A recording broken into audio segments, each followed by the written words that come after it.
change that. Now, let's see. Oh, do you remember this picture? The captain of the football team. That was 2 or 3 years ago. He never knew how much I loved him.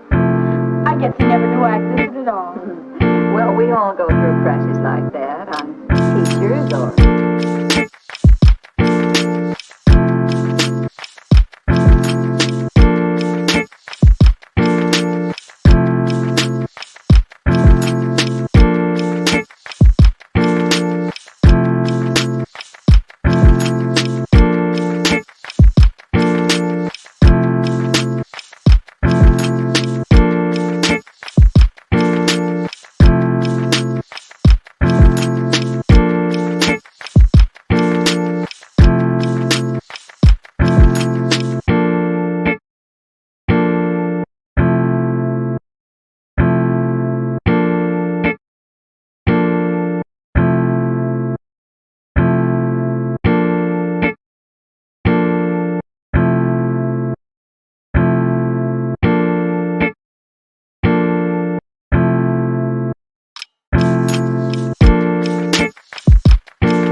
Hello, good afternoon, everybody. Welcome to another Wired for Music webinar. My name is Anna Marie Descartes. I am your host for today, and today we'll be talking about managing money, business, and passion. This is our webinar series 3.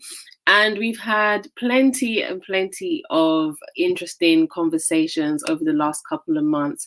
So make sure to check out our YouTube channel and our socials to recap on all the conversations that we've had, all the fantastic guests that we have.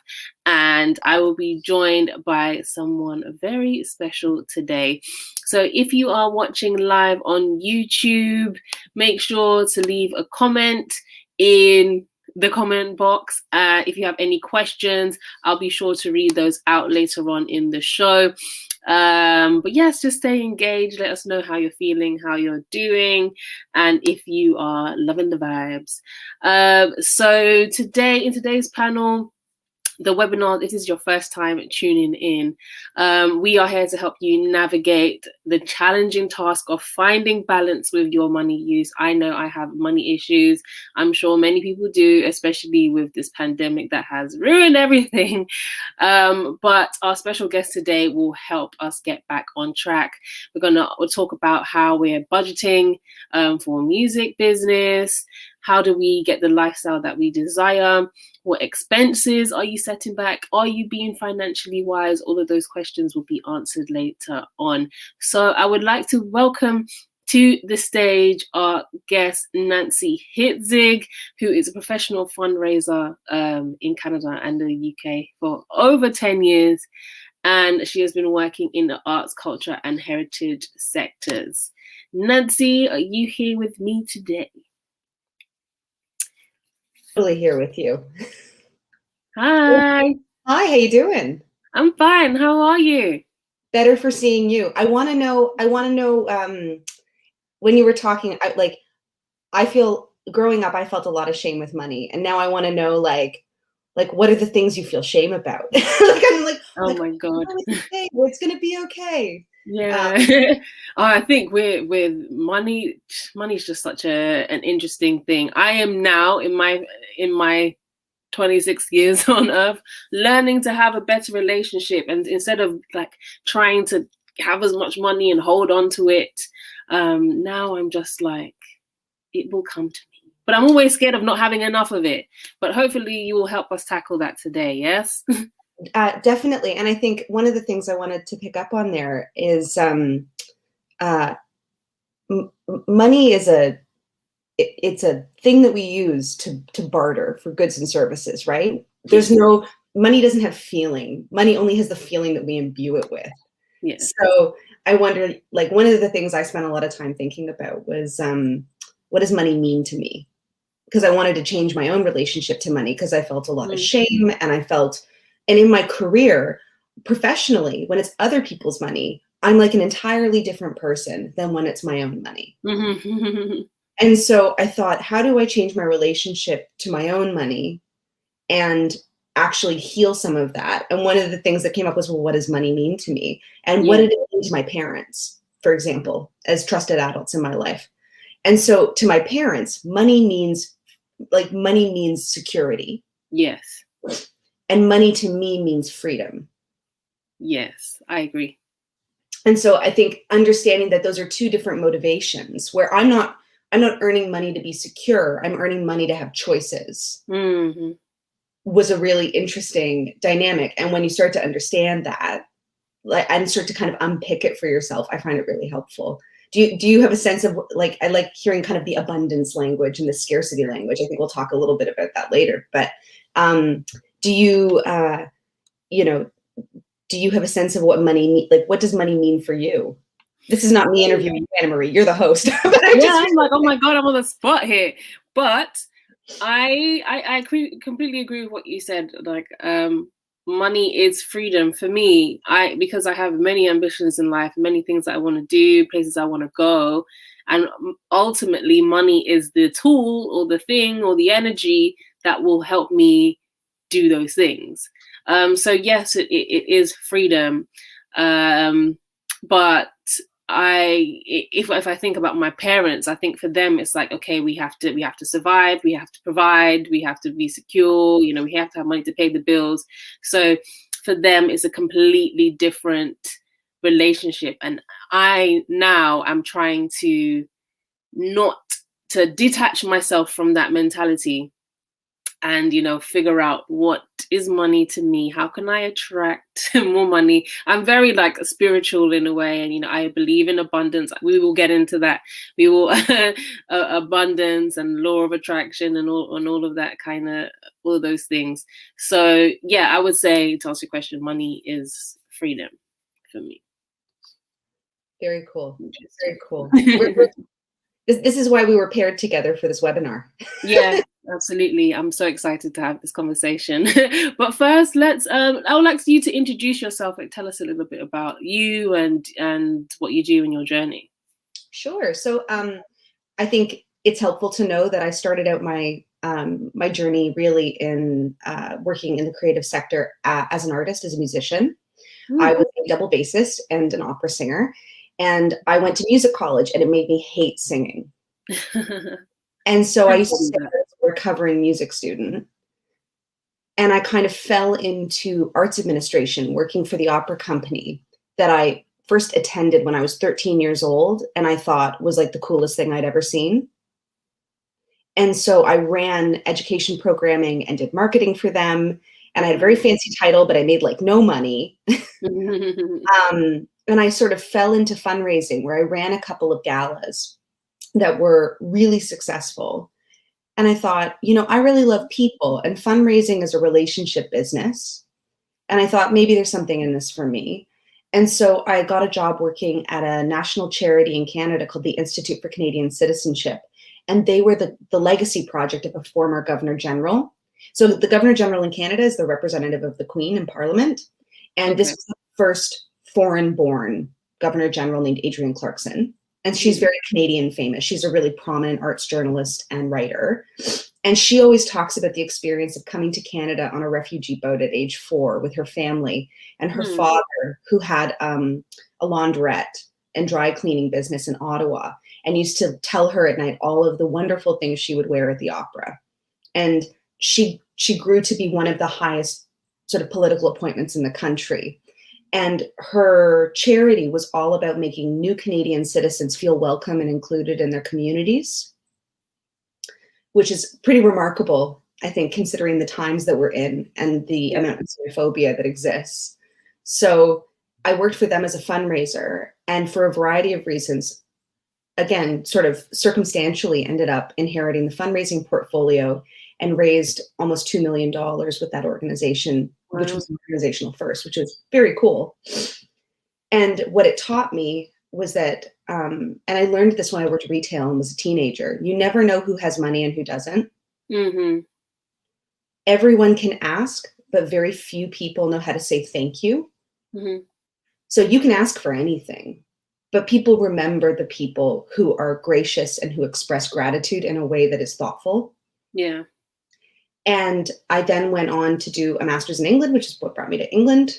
And really, I've been maintaining a dance practice for the last 15 years alongside my day job, and founded an opera company in Canada that was like, back in the day, in 2011, we didn't call it immersive. It was just like, come in and it's intimate.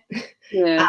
And we founded this now charity called Against the Grain Theatre in Toronto.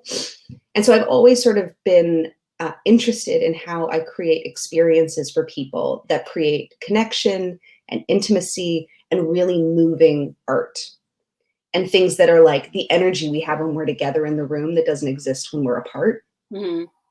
So that's kind of the cornerstone of my practice. And so I dance, I teach lindy hop, and I teach people of all ages, all backgrounds to dance.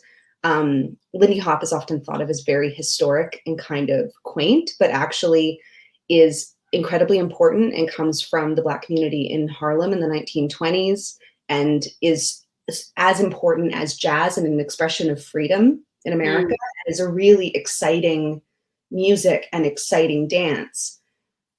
But again, it's about connection, improvisation, freedom, joy. And so I think a lot of those themes are things that kind of pervade a lot of the work that I do. And when I talk about money, I go, fundamentally, if you're earning money or if you're inviting people to take part in something, you're inviting them to take part in something pleasurable. You're asking them to be part of something that matters. And I think when we ask for things for ourselves, we almost sometimes feel like we're begging. And I think the reality is actually no, if in terms of self-worth and self-regard, you are absolutely, I mean, at the baseline, you are worthy. Yeah. Well-resourced to do the things that you want to do. But I think it's giving people the best opportunity to understand what it is you want to do and why it's needed, and the resources and how they're going to help you. Because I think we think about like, get that money, but then the question of why are you getting the money? And also, why is this important? And also, what are you about? I think are really helpful questions in that sort of holistic picture. So that's a bit about my journey and like the themes that kind of come in. But, you know, I've been freelancing for the last 18 months. I left full-time employment to dance full-time just before the pandemic. Yay. Wow. And I've had to really interrogate a lot of making money for other people. In the pandemic, I've raised about £3 million for different organizations through fundraising consulting. I've supported 900 freelancers who are in a panic, understandably, because we all come from the gig-based economy, which I think is problematic in lots of ways. And just saying, helping people to kind of take a step back and say, rather than acting in survival, which is important, can we take a pause and can we think about what does the next 12 to 18 months look like? How can we bring some calm? How can we bring some power back to the choices that you're making? And I do that with organizations and I do that with people. So that's kind of my sort of landscape. And I am still dancing. It's just very different when you dance a partner dance, you know, with a wall. I do my best. Yeah, that's such an interesting story. Like, you have a very unique journey. I think out of all the guests that we've had on this webinar series, yours is, I guess, unconventional. You're still in the music industry, but, you know, from an opera background, which is something like I've not met anyone like you. Most people are like, yeah, I just got into music business, or I was rapping or something like that. So it's very enlightening for me to hear that story. But I wanted to ask, so in terms of the organizations and the people that you do work with to help them, on their money journeys, what are some of the questions that you're asking them, or what are some of the tools that you're providing them in order to achieve their goals? One of the first questions I ask is, how much money do you want to earn this year? Because we think about things in terms of like, how much is this gig? It's 50 quid. How much is this service? It's 250 pounds a day. And the thing I always take a step back from is say, how much money do you want to earn this year? And how much money do you want to be earning in 3 years' time? I'm going to write that down. Because if you can answer those questions, then what we can do, and one of the things I start to do is say, because there's elements of this that are aspirational, and then there are elements of this of saying you're probably doing good things already, but it's good to get a measure of where you're at based on where your expectations are. So if I say I want to earn 24,000 pounds this year, then if you divide that by 12, you know that you need to earn 2,000 pounds a month to earn 24,000 pounds this year. And to earn 2,000 pounds a month, if your day rate's 150 pounds a day, we can then calculate how many days you need to work per month, potentially. Because again, it's like a moment in time. It's a snapshot to be able to get to 24,000 pounds. And then you can say, okay, is there work that I can be doing, or are there contracts I'm going to get that are bigger lump sums of money? Do I want to get a salaried job? Because then actually there's a lot of things that are being advertised right now between 24 and 31, etc. Or do I want to do 2 days a week pro rata and mix that with freelance work? But if you don't have the numbers, if you don't understand how much money do I want to earn this year, and then how much money per month does that look like, and what are the ways in which I earn income? That's kind of when we start to get into the nitty gritty of, okay, what are your rates of pay? Do we have to look at those? Are they too low? Because I think sometimes when you're starting out, you start out with this thing of, I want the work because I want the profile, because I want the exposure, because I want to get better work. And interestingly, because I come from like the classical music sector, I worked for an orchestra for many years as their director of development in London. And the commercial music sector is absolutely different than the classical music sector. And the challenges that face those industries they have similar problems, but different causes, and they respond to them differently. So in the classical music sector, there's a lot more access to statutory funds and arts funding and things that I think in the commercial business, you're looking at volume models, you're looking at royalties, you're looking, and you have, PRS Foundation, who represents singer-songwriters and producers. They offer grants that are available to people, but I think there's a fundamental difference there. Yeah. Let's start with, how much money do you want to earn this year? And there's no embarrassment. Someone might say, I want to earn 150,000 pounds this year. And I'm like, cool. How much money is that per month? And just starting to drill down in that. So that's one sort of starting point. It also gets people comfortable talking about money, because I think we're not I'm Canadian, so we're a little less shy about it, but we're still shy about talking about money. And I think knowledge is power. And even if it's just you and your notebook, and you're like, notebook, you and I are going to have a relationship, and I'm going to be honest with you about what my personal expenses are. And I'm going to include self-care, and I'm going to include some savings.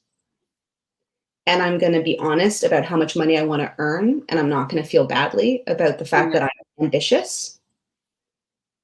And I'm going to look at these figures and figure out what are some different ways this could happen. Because I think we get fixed on one way. Yeah. But actually, there's like limitless possibilities of how we could get to, your 150,000 pounds next year. And obviously, which is what you want to earn.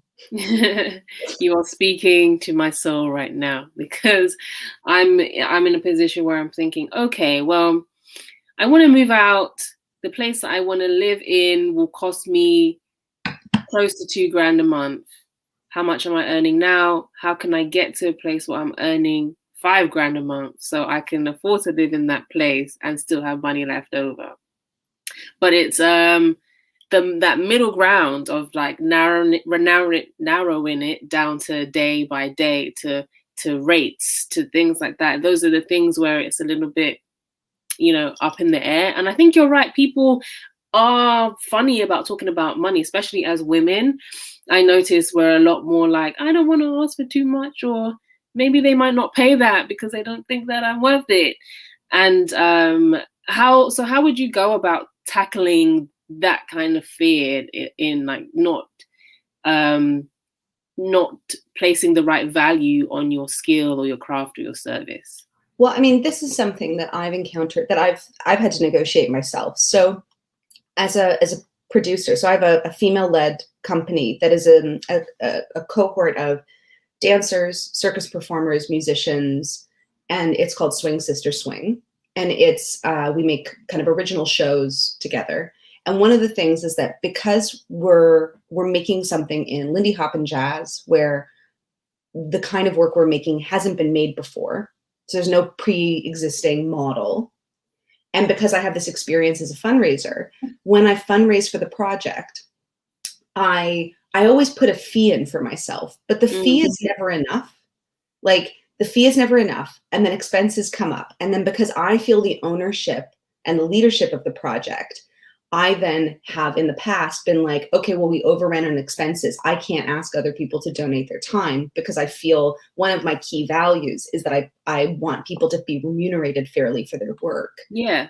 And so I will not pay. So there's been 2 instances where I've not paid myself because I asked people to go on this journey with me.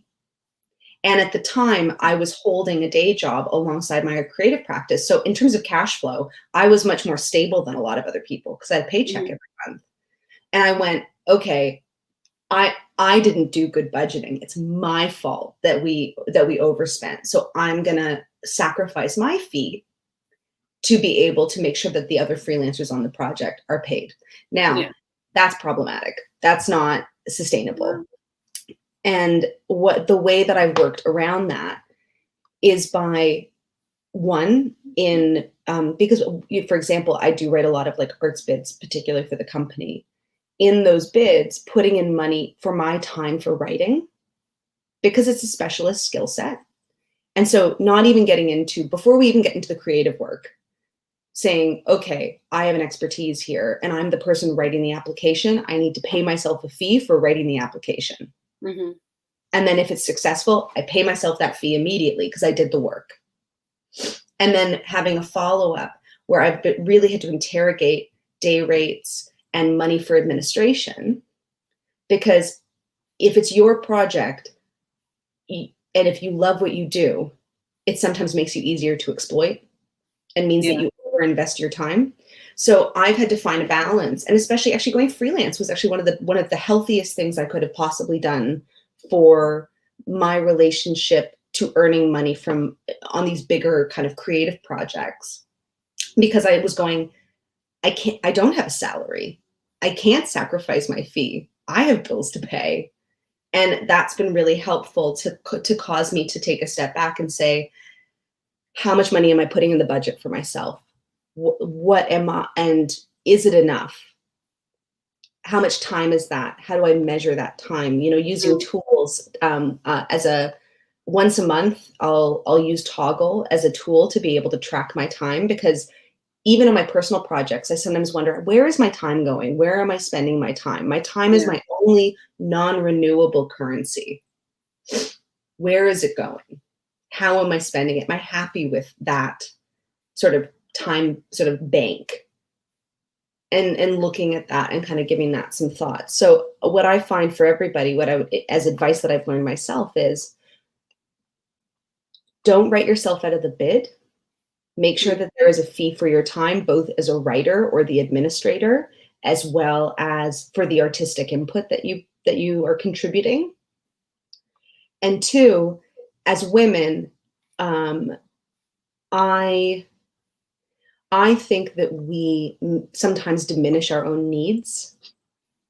Right? I don't want to speak for you, Anna Marie. Like in your experience, I wonder how you feel about this. But I sometimes feel like, I sometimes diminish my own needs when actually to be human is to have needs. And I do think that if we were men, we wouldn't think twice about making sure that there was $2,000 in the budget for us.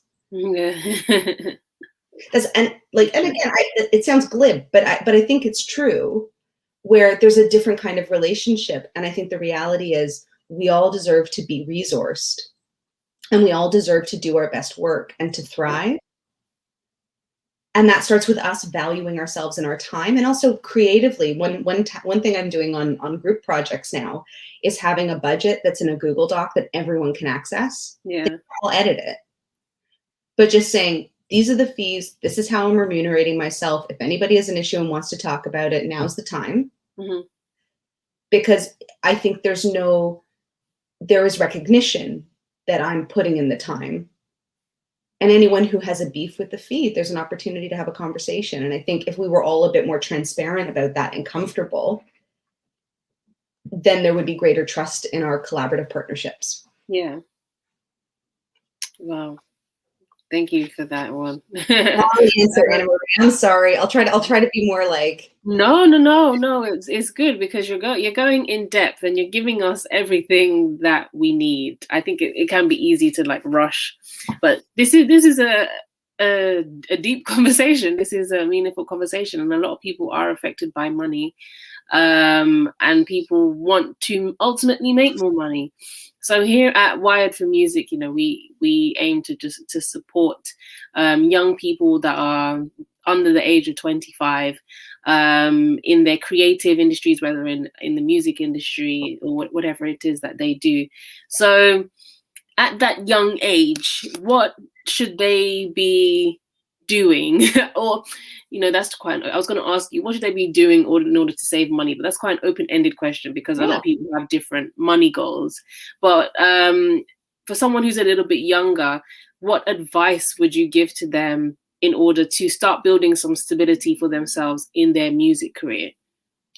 Okay, so if you're working in a gig-based economy, so let's say you're making money at doing gigs, or you're making money working in service, or you're making money in any role, when you receive a lump sum of money, be it a PAYE or £100 for something, you come up with a percentage that works for you of what is your salary, even if it's freelance, and what is for taxes. And I would encourage even people, like I would say people between 16 and 25, we never talk about taxes. Often we are it depends how much money you're earning as to how much tax you pay. Yeah. I think if you are paying a lot of tax, it means you earned a lot of money that year. And I think you should be very proud of yourself that you have to pay so much tax because you earned so much money that year. Yeah. But what I would do, and one system I use, is that I have a lot of intentional spending patterns where I have pots in my Monzo and my. Me too. Yeah, totally. And the thing is, I think the intention, like giving your money a flow. So this is something I learned from a really brilliant friend of mine who's a financial advisor who works with people who earn variable income, right? Because I think if you're a freelancer, often you're earning variable income. Mm. And it's about being really intentional and consistent with every amount increment of money that comes to you. So if I receive £100, 65% of that immediately goes in my personal account. That's my salary. It's a contribution to my salary. 15% of that money goes into my taxes folder. Now, if I owe less tax, I can use that money for something else, but it just means that I'm never caught out and I'm saving as I'm earning. So I have it when year end comes. And I give myself pots where I thought to myself, okay, what's all the income that I have projected, which is starting from the beginning rather than saying how much money do I want to earn this year. And then I looked at all my expenses and I made a detailed list of what are all of my expenses every month. What are my outgoings? What are my fixed costs? And then looking at those fixed costs, saying, okay, how much money do I need per year to pay for those fixed costs?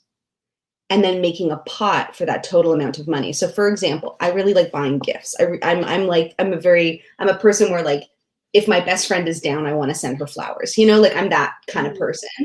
And so rather than pretending like I'm not that kind of person, I have a pot of money that is for gifts. Yeah. And it's like I say, and it means that over the year I save £10 a month. So there's like about £120 in my annual budget for gifts. But I have an intentional pot for that. And then if I spend that money, I replenish it from the pot. Yeah. And I just try to give it some system. So part of it is, rather than worrying about money constantly and losing energy about it, Yes. it's you treat money every time it comes in like this boring, simple thing that you know where it goes. 65% in my personal account that then disperses into pots, 15% into my taxes. And then trying to make my money really boring. Yeah. And what you'll find, and what I've found, is that even in my business account and my personal account, I've reset what zero is. So I've decided that zero in those accounts for me is £500. So zero means there's £500 in that account. No longer zero. Okay. And so it's retraining. And part of it is it takes time. Like I would say it took me about 4 months to like really figure out what was the right way around for me and what felt different. But that's one way I find is like really intentional pots, deciding your percentage of what you need to be able to give it a flow. Like I kind of think of it where it all has to travel and money travels in one direction.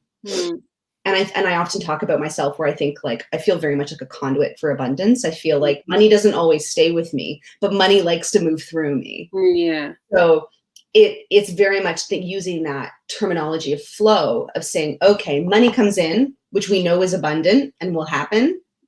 And then it redisperses in the places that it needs to go. And then I draw that down as I need it. But it requires, what it requires is for you not to be afraid. And not be afraid of what your real costs are. Because to be human is to have needs. Yes. And London, particularly, I know we're talking very much to a lot of London young people and young producers and creatives. London's expensive, man. Very. So rather than having a panic of all these things, it's I think, and doing the best you can. And if your zero is 50 quid, if your zero is 100 quid, if you are saving money in these little pots and you don't spend it, you can always reattribute it. But I think it's getting into a little bit of discipline. And I think there's, one thing I've always admired about Wired for Music members is I think they're some of the most creative and the most entrepreneurial of people that I've met in London. And it's a real gift to get to be part of this conversation today. And I think everybody's really hardworking. And I think we all just want the hard work to pay off, right? Yeah. But I think the only person that will save ourselves is ourselves. Is ourselves. So I have to be my own. I mean, honestly, like on an aside, there was a really big bug in the house yesterday where I'm in Canada and I'm quarantining. And I was like, no one's going to kill that bug except me. So I guess I killed the bug. Which is so stupid. But with money, I think, again, it's a big lump sum of money isn't going to save us. It's our self-regard. And it's our discipline and it's our goodwill to give ourselves the gifts we deserve. Because you're not saving money to punish yourself. You're saving money to spend it. All money is meant to be spent. Yeah. The only reason you save money is to spend it at a different time. Yeah. Now, whether you're saving that for like a week from now or whether you're saving it for your children to spend, it's all meant to be spent. It's all meant to be spent. That's true. That's fair. You're giving us gems. If I could click. Once again, to you watching at home, if you are enjoying the conversation or if you have any questions, then be sure to pop it in the comments and I will answer those towards the end of the show.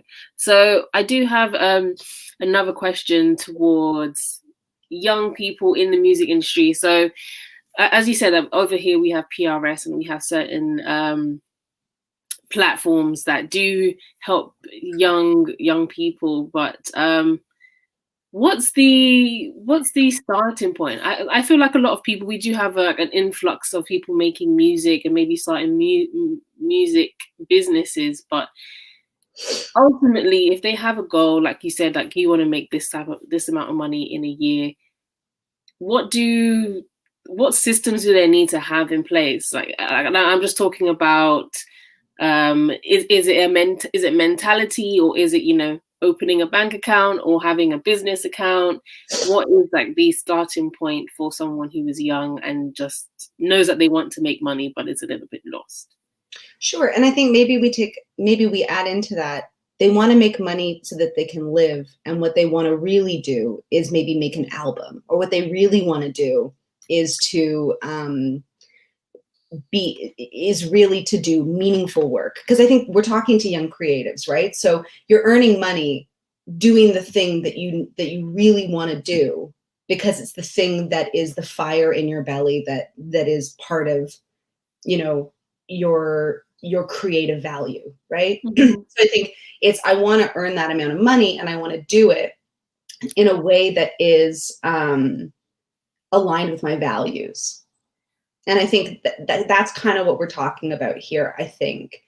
Now, there are lots of different ways. One thing that I did for a long time was I held down a day job that was in the arts sector that kept me connected to the music community and the music education community, and as well as my dance practice, because I financially needed to stabilize. Because in my mind, and the way my mind worked, was that I needed to have savings to be able to quit my job.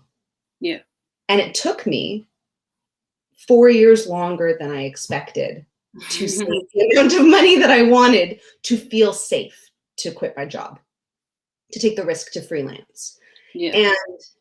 And I think for different people, if you're just starting out, I think the first step is saying, really, how much money am I reasonably earning per month? I think it's having the bravery to start by, can you look at your bank statement? And it can be on your phone in your app.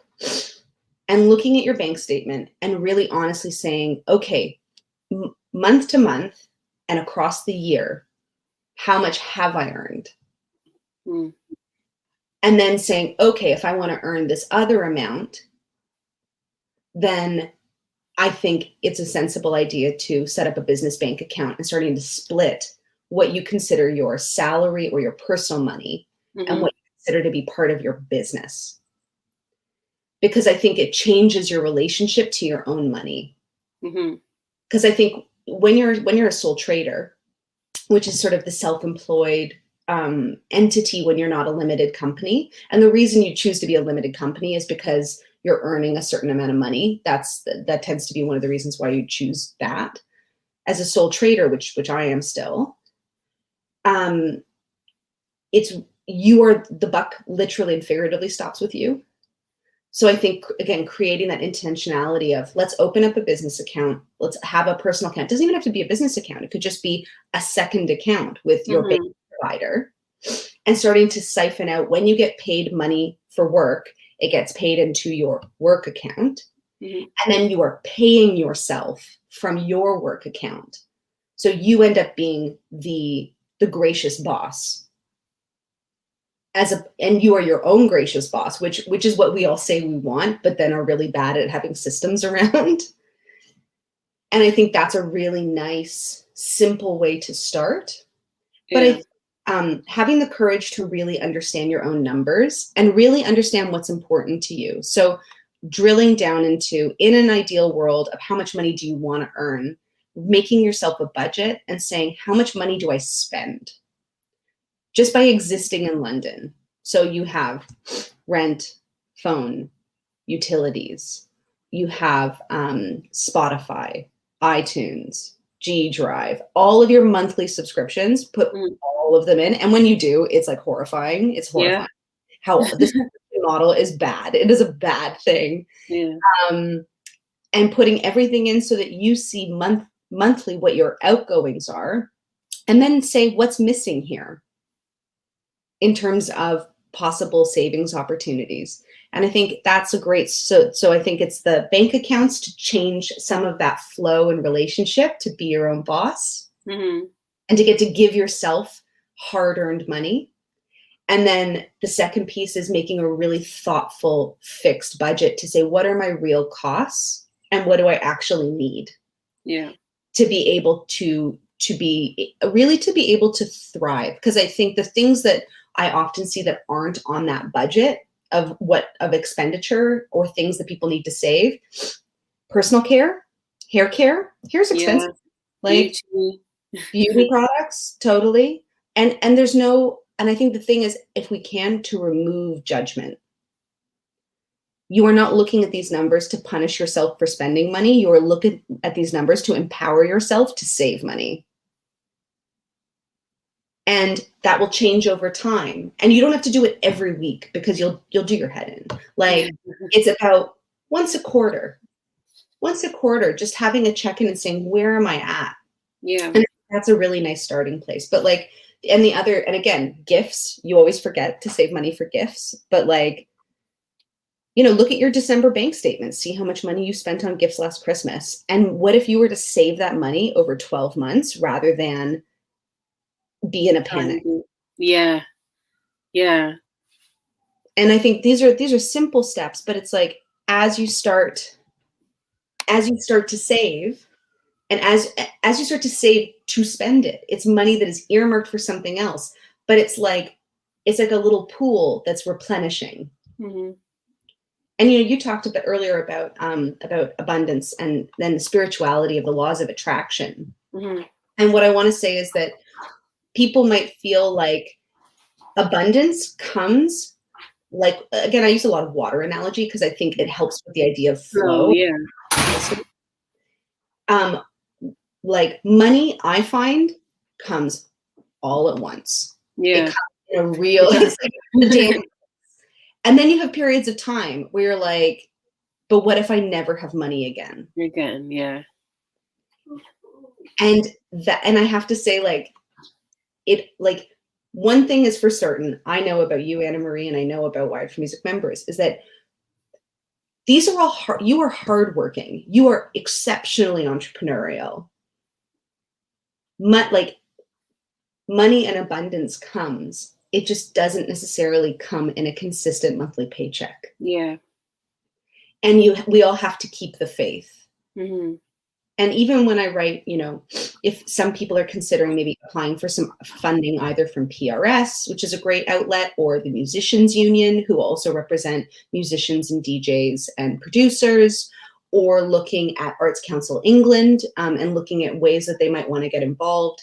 And if you want to go to Arts Council England and you're struggling and you find it overwhelming, there is access support available where they will pay to have a note taker assist people. So, and I can provide some information to T and to the team to be able to share.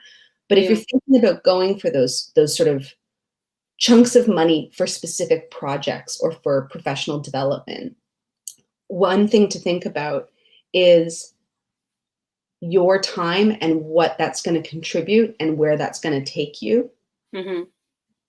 And being really honest about your day rate and where you are now in your practice. Yeah. Because I think one of the things I see that I struggle with is like, our day rates need to go up. Like the sector in general, the arts and culture sector, I'm really worried because salaries for a lot of paid positions are the same or less than they were 7 years ago. Wow. And that worries me because we're not raising even with inflation. Yeah. So again, it's like, it's thinking about how money wants to come to you. Yeah. It will require hard work. It will require doing work you don't enjoy. Because every single job I've ever had, doesn't matter if I'm the director, doesn't matter if I'm the founder, doesn't matter if I'm the underling, there's always work to do that is administrative, boring, and frustrating. It's just that work changes slightly. Yeah. The context of that work changes. So I think a lot about like, the more there is, the more that I am a conduit for abundance, the more that I am sharing resources and thinking about how I redistribute resources to people around me, how I help people understand money and understand the money they need that's honest and how they might get there. Yeah. That was a bit rambly, I'm sorry. No, it's okay. You touched on a very good point about fundraising. So I did want to move on to fundraising. So what would you suggest that people or young people do? No, not necessarily fundraising, but going to arts council and places like that just to get funding for their projects. What do you suggest that they do so that they can have a better chance of securing those funding? So in terms of application and thinking about the bigger picture, that kind of stuff. That's a great question. And I feel like all I'm giving you are like a series of checklists. You need to ask yourself, what is the project? Is it an album? Is it a tour? Is it a show? Is it a new composition? Is it about an EP, etc.? Then you have to say, who's involved? Yeah. And what experience do you want them to have? Then you have to ask yourself, if I do this project, who is going to benefit? And by who benefits, we talk about those people as beneficiaries. Yeah. But like you and I are beneficiaries. Like if we were like, we want to collaborate and make an album. And if I was writing an arts council bid and starting to think about it, I would go, okay, so Anna Marie and I will benefit because we're going to work on our writing relationship. Mm-hmm. We're going to work on our music making relationship. We're going to influence each other with our various styles and preferences. We are going to build each other's audience with cross promotion. Mm-hmm. The album itself is going to benefit a series of freelance musicians and producers because I'm going to pay them to participate in the project and to help us produce the album. It's going to pay creatives to do the album design. Then we have the audience members who would buy the album or listen to the album on Spotify. So it's that I'm going to be building fans and audience who are going to be interested in my work, who are going to find the music moving, who are going to be really interested in our collaboration. It might be uplifting for them. Then you have the next piece, which is that you have the wider music sector, which is that never before has Anna Marie and Nancy Hitzig collaborated on an amazing album project that is bringing together all of these different styles and these creative minds to create something that wasn't there before. Yeah. And so you've done a series of little concentric circles of who's going to touch the project and how are they going to participate. And it makes it more clear of what is it that you're doing. Knowing when is it going to happen? When's the imprint on the year? And as people starting out, as creative minds starting out, you always want to give yourself at least like it depends on the amount of money. Whichever thing you're going for, you want to give yourself at least 2 goes to be able to apply. So if you want to do something like in a month's time, the Arts Council is not the right place to go. Yeah. If you want to 6 to 8 months time, that's a good timeline because a decision from them takes about 10 weeks right now. So I always give myself 2 goes because sometimes you're not funded, not because the project isn't good. You're funded because of what is on the table. And when they sit down to do those meetings to allocate funds, when they spent that pot of money for that meeting, that pot of money is done. Yeah. So you should reapply. Okay. So it requires a lot of resilience, but it's like, so those are the things to think about is like really getting into the detail of what do you want to do? When do you want to do it? Who's going to take part? And who are the beneficiaries? Mm-hmm. Because I think a lot of friends of mine who work at the Arts Council often say it's like a risk assessment. They want to give you money. They're an organization that's set up to give money away. Yeah.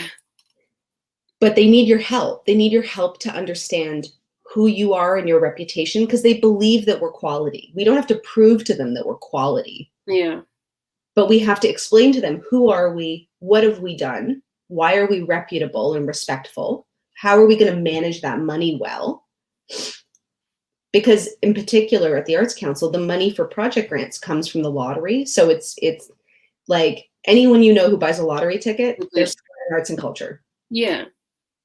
So it's making sure that you give yourself enough time to get a decision and to be able to reapply.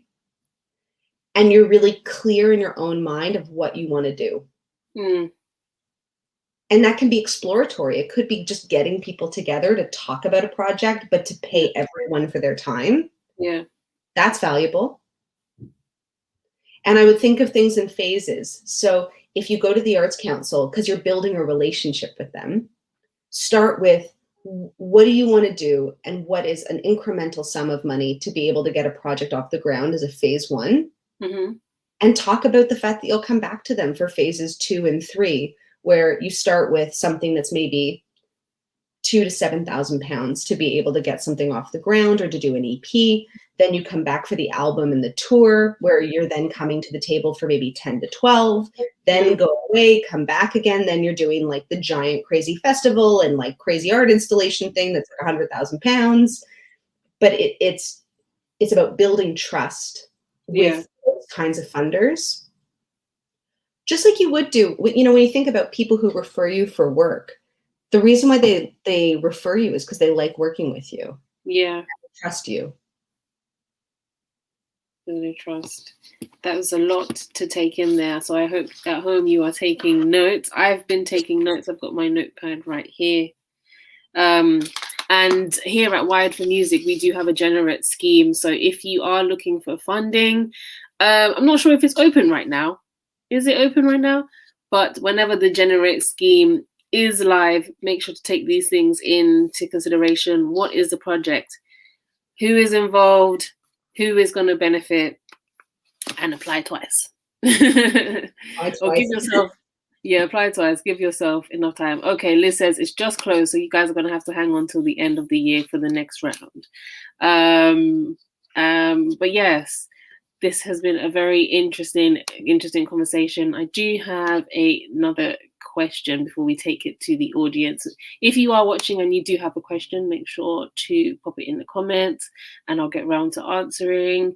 There was a question that said, I'm a beginner freelancer from Russia. Are there any jobs for me? I'm not entirely sure. That's not a very specific question. So, I mean, unfortunately, my Russian is terrible, and I'm very sorry that my Russian is terrible.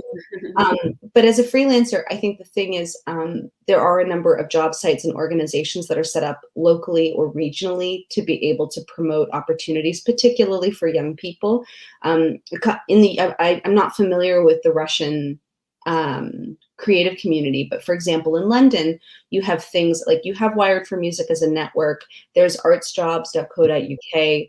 There is I Like Networking that also presents a lot of opportunities, particularly for young people, to be able to get either granting or other opportunities for funding. Generate is an amazing program. And I think one of the things I think Wired for Music does so well is around mentoring and really offering a lot of support to understand how you take a particular project and then scaffold it into more ambitious and larger scale things, while providing professional development support and someone to call when you're like, something's going wrong, what do I do?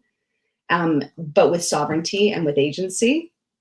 So I think there's a lot of things out there that can help. It's following those accounts, and it's applying for everything. Like I, in the pandemic, for my company and for myself, have personally applied for 40, doesn't matter, it's all fine. I wasn't eligible for any of the government subsidies or anything through the pandemic, so I just had to keep working, which is fine. But I applied for 45 different grants or jobs or various things, of which I got 5. Wow. I applied for 45 and I got 5. Now, should I have not done the 45? Nope. Do the 45. Be on the table, be considered, like make sure that you're present, because at the very least, it's someone who knows that you exist. Yeah. So that's, I think, for this person who's thinking of freelance opportunities, I think it's making sure you're on the right networks, that you're following the channels, and that you're getting the newsletter so that you know when opportunities are open so you don't miss the deadline. I hate it when I miss the deadline. I am the queen of missing deadlines. Or saying, okay, I'm going to do it, put it in my diary, and then being like, it's the day of. And then, but then it's never a good application that way. I have a solution for you, Anna Marie, which is you write what it is and the due date on a Post-it, and then you put it on your wall by your computer, and you only take it down when you've applied for it. Yeah, I'm going to do that. Thank you. We did have another comment from Jennifer who just said, just giving some compliments. He said, you're giving us such valuable dose of wisdom, of Nancy wisdom this lunchtime. That was from Jennifer. You have been giving us a lot.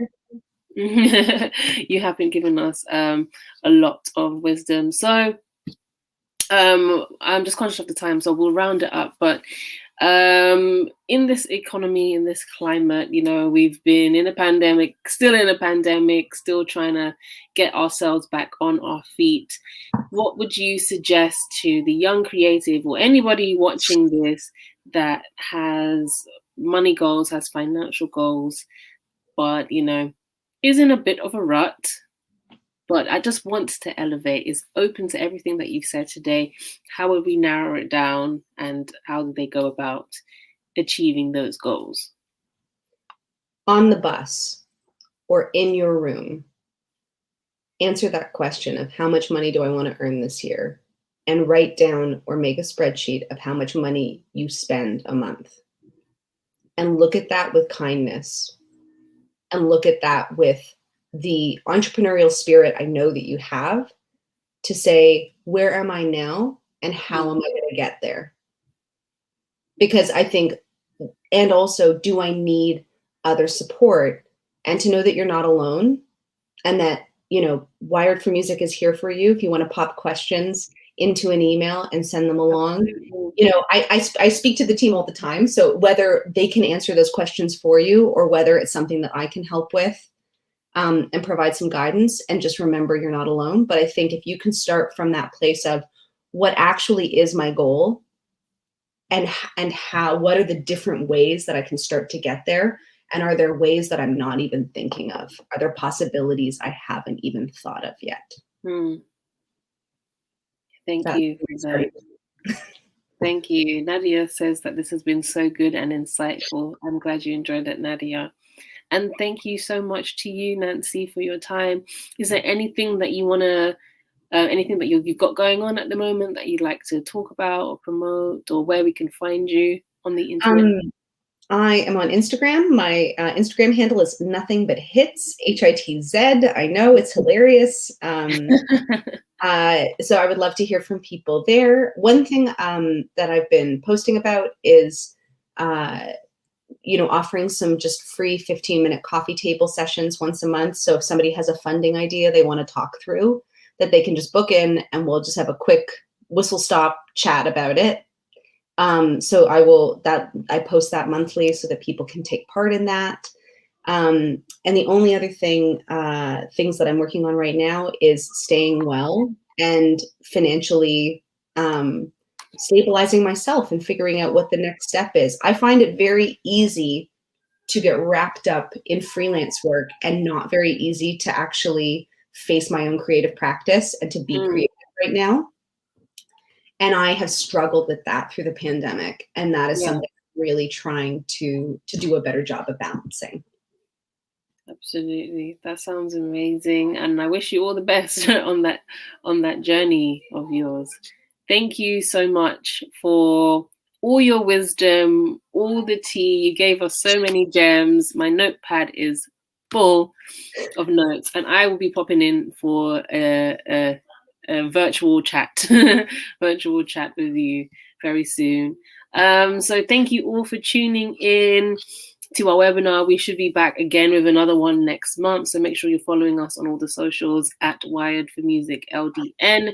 My name is Anna Marie D. You can follow me at Anna Marie Descartes. You'll find me somewhere on the internet. And thank you so much for joining us. Thanks, Nancy.